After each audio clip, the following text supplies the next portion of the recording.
So yesterday, Columbus Blue Jackets goaltender Elvis Merzlikins made his first start for the team since December 29th, and following the Blue Jackets' 4-3 shootout victory over the Vancouver Canucks, Merzlikins made headlines thanks to some comments he made in a post-game interview. Some of those comments included saying, "I'm mad and I'm pulling the monster out of me," which is an all-time post-game quote. And later in his post-game interview, Elvis Merzlikins said that he has in fact requested a trade from the Columbus Blue Jackets. This came just a couple of days after he said he hadn't requested a trade, so he was kind of clarifying things in this interview, I guess. Merzlikins has been a pretty big topic of discussion when it comes to the Columbus Blue Jackets over the last couple of weeks. He also said things like he's a number one goaltender and he wants to be treated like a number one. He said things like he's definitely not a number three, which is what the Columbus Blue Jackets were kind of treating him as over these last couple of weeks. Like I said, yesterday was his first start for the Blue Jackets since December 29th. Prior to yesterday's start for Merzlikins, the Columbus Blue Jackets were rolling with Spencer Martin and Tarasov as their 1-2 punch in net, which is kind of crazy when you compare Elvis Merzlikins' numbers on the season to Martin and Tarasov's numbers. I mean, Merzlikins has easily been the best goaltender on the roster, so I do feel like Merzlikins has pretty good reason to be a little bit upset with how things have transpired for him in Columbus over the last month or so. The trade request makes sense. With the trade request obviously comes rumors and speculation, which teams could be a good fit, what could a return look like for the Columbus Blue Jackets. So that's what we're going to be talking about in this video. First, we're going to talk a little bit about Elvis Merzlikins, the player, the season that he's having, and then we're going to transition into talking about some teams that I think would make sense as potential suitors if a Merzlikins trade is indeed going to happen over these next couple of months leading up to the trade deadline on March 4th. But before we get into all of that, if this is your first time checking out the channel and you want NHL content just like this all year round, hit that subscribe button. And with all that being said, let's go ahead and start the video off by looking at Elvis Merzlikins and the season that he's having. Probably having the strongest season in his career since his rookie year. You can make an argument about his sophomore season. He was pretty solid that year as well. But this year in 24 starts, Merzlikins has been really solid on a very poor Columbus Blue Jackets team. He's 8-8-6 with a .906 save percentage and a goals saved above expected of 7.02, which if the season ended today, that would be a career high for him by quite a wide margin. This is a guy that should garner quite a bit of interest from contending teams who are desperate to address their goaltending situation. The one thing that may make a Elvis Merzlikins trade difficult is that $5.4 million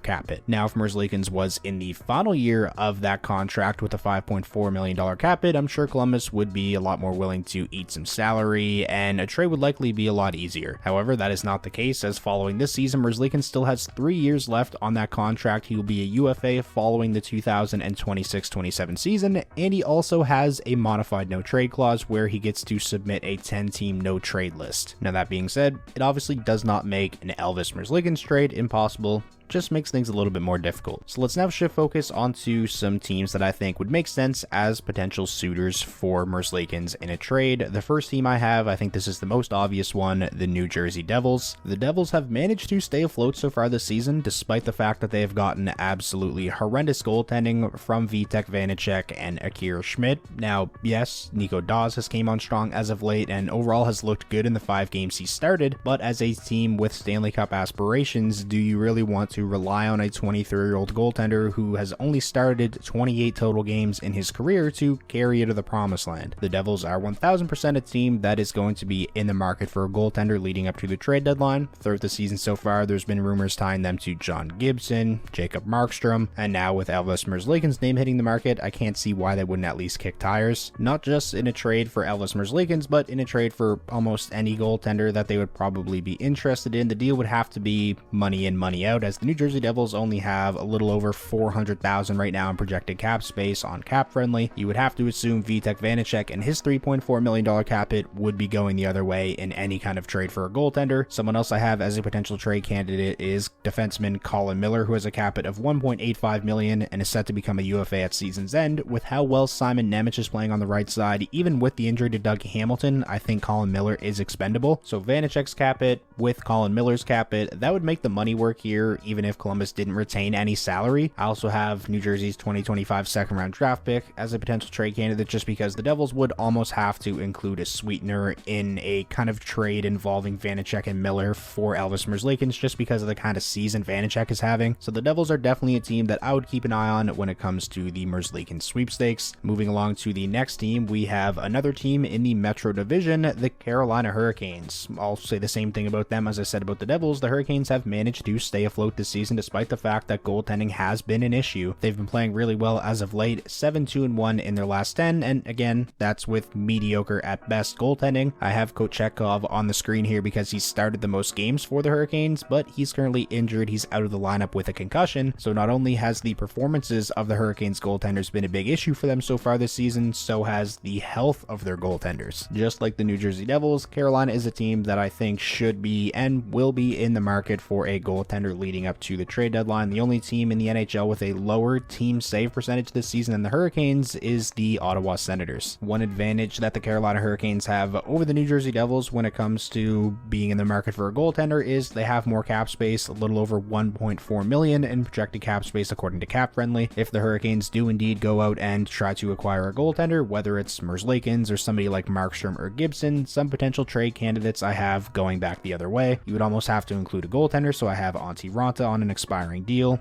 Tony DeAngelo, another guy on an expiring deal, and he's having a rough season for the Canes. And then also a 2024 second round draft pick. That's kind of what I'm expecting for Elvis if he is traded: a goaltender, salary filler, and then maybe a second or third round draft pick, or maybe, a mid-level prospect, something like that. The Devils and Hurricanes are definitely the two teams that I think make the most sense, but there are a couple of teams that I want to quickly mention and talk a little bit about as well. The Edmonton Oilers are one, although I think it makes a lot less sense right now than it would have, say, a month ago. I mean, they've won 10 straight games. Stuart Skinner has really turned his season around, and if you're the Edmonton Oilers, you probably don't want to mess with anything right now and just keep riding this hot streak. That being said, I think it's worth mentioning them because I've seen people throw around the idea of a potential Jack Campbell for Merzlikins trade. This would be a way for the Oilers to get out from under the Jack Campbell contract and bring somebody in that can be, another viable option in net behind Stuart Skinner. But the problem with this is with where Jack Campbell is at right now, his current contract, if you do want to try and get rid of him in a Merzlikins trade, you'd probably have to add quite a sweetener, and I can't see them wanting to part ways with a first round draft pick right now, especially not for a goaltender when you have Stuart Skinner playing as well as he is. Also, something worth mentioning, we talked about this at the start of the video, but based on the comments Elvis Merzlikins has made over the last couple of weeks, he thinks he's a number one goaltender. He doesn't want to go somewhere and be a backup, and again,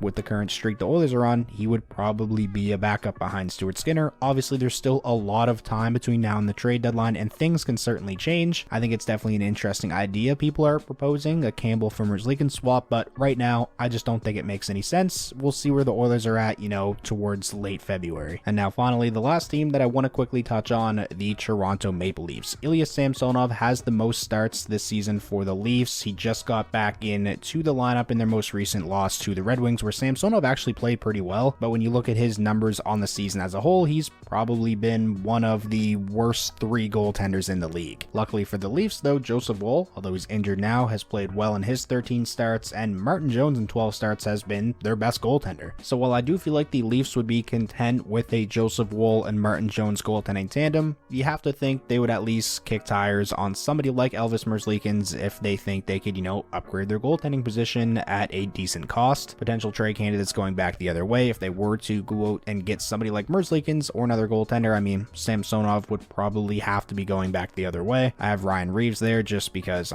his cap hit is way too much for what he's brought to the table for the Leafs. Now, of course, with the season Samsonov is having and then Ryan Reeves, not being a good contract, you would probably almost have to add a sweetener to. I have Hervin in here as a prospect because I can't really see the Leafs wanting to part ways with many of their draft picks. Because they just don't have many left. I definitely view the Leafs as more of a dark horse candidate to go out and be active in the goaltending market. Again, like I said earlier in the video, the teams that I would really focus on here and I think that make the most sense are the Devils, Hurricanes, and maybe maybe the Oilers if they slow down and their goaltending doesn't continue to stabilize. So that is going to wrap up today's video. Those are my thoughts on Elvis Merzlikins, the season that he's having, and some teams that could make sense as potential suitors if he is indeed traded away from the Columbus Blue Jackets. If you guys enjoyed this video, please remember to leave it a like. That is the best way to show your support. As always, I want to know what you're thinking, so let me know down below in the comments if there's any teams that you feel like I missed. Let me know what teams those are and why. And lastly, if this is your first time checking out the channel and you want NHL content just like this all year round, hit that subscribe button, and I'll talk to you all again soon.